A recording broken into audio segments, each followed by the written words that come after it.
Social anxiety is typically characterized by a fear of negative evaluation from others. Now, this can be in social settings with family or friends, or performance-related situations such as presentations, performing arts, meetings at work, or the community. Some people can be nervous even talking on the phone too. So, to understand the anxiety, we need to understand the fear response, which is referred to as fight or flight. This is an innate defense mechanism designed to keep us safe and to survive. So back in the days when we were cave people, we were faced with terrifying threats to our lives and well-being. Therefore, the body would help prepare us to fight the threat or flight, to run away and keep safe.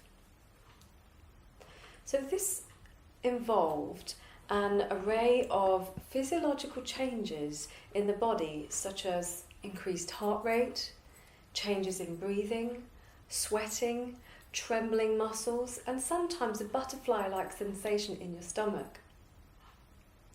Does any of this sound familiar? But at the same time, you may ask, but why does this happen when we are not actually faced with a real threat? This is a very good question. The brain doesn't appear to distinguish between a real threat and a perceived threat. Its function at this time is to keep you safe. If we think that our boss, our colleagues, loved ones will think of us negatively if we do not perform well in a particular situation, that perceived threat of negative evaluation can be linked to us feeling a sense of shame or embarrassment or even failure. This can perhaps lead to a perceived threat of losing integrity or our credibility. Further thoughts could be, I will lose my job or my partner. So these are quite catastrophic and extreme thoughts, but can trigger a whole range of negative thoughts. So although this is not a real threat, it's a threat to your sense of well-being, your sense of self and reputation, which can also be referred to as losing face. So the underlying thoughts and beliefs we hold from early life experiences which shape how we perceive the world, others and ourselves can also be triggered.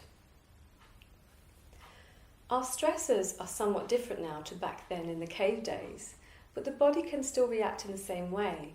So this perceived fear of negative evaluation can trigger the fight or flight response in us, which is why it is an anxiety problem, making us very uncomfortable in social situations.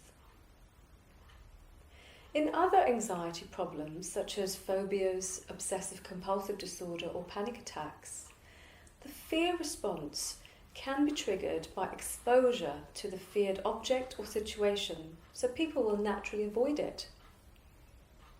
However, the unusual feature of social anxiety is that despite being potentially exposed to social situations every day, the condition itself still persists. We know from research and treatment that exposure to the feared object or situation in a controlled and managed manner can help people overcome their fears. But why doesn't social anxiety go away if we are frequently exposed to social situations? A question you can ponder on. Research has identified key processes that occur that keep it going. So these are negative assumptions and thoughts or rules for life and beliefs that can develop from early childhood or if some significant event has happened in adulthood. Safety behaviours designed to prevent a perceived and feared catastrophe from occurring. A sense of self-focused attention, perceiving the self as an object, so like having a big spotlight on yourself all the time. Reduced acknowledgement and processing of external information that can help create a balanced perspective. So you kind of lose out on positive or encouraging facial expressions from people if you don't look at them. So mental processing, so thinking thoughts before and after a social situation, so you can ruminate over how you did or how you didn't do so well in that situation. So I will now present a model of social anxiety to help you understand further. which is also linked below. So, what do you do or think about before a situation? So this is a process we'll look at in more detail, but it's important to be aware of it. So describe a social situation that you've found yourself in recently. E.g., I have been asked to prepare a presentation at work tomorrow. What immediately starts going through your mind? What images do you have? Such as, I will forget what I have to say, I might stumble, I might get my words wrong, my colleagues will think I'm stupid, my hands will shake and tremble, my boss will ask, why did they hire me? I will look like an idiot. So gather all these thoughts and then next think about, when having these thoughts, how did you think you looked? So describe in detail the image of yourself. So imagine that spotlight on yourself and thinking, how am I looking? I'm suffering, stuttering, I can't get my words out, I've got really long silences between my sentences, my hands are shaking, my piece of paper is moving visibly in my hands, I can't look at anybody, so my head is down and I'm red in the face, red as a beetroot, I look like a complete idiot. Then think about, what do you do to cope with these thoughts and feelings? So we're looking at safety behaviours. I hold the paper really tight. I try to speak really, really quickly. I'll avoid eye contact so I don't see people looking at me in an odd way. I'll try to memorise everything I'm supposed to say. And now the next section, how do you feel and what do you notice happening inside your body? So I feel anxious, I'm very hot and tense, my heart is beating really quickly and I feel a bit sick.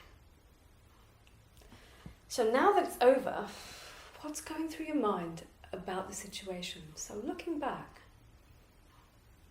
I'm thinking about, if I'd prepared more, I wouldn't have got it wrong. Why did I say that? I was so stupid. Everyone could see the paper shaking so much in my hand. I'm not going to do another presentation again. So now for something for you to try. Create your own model.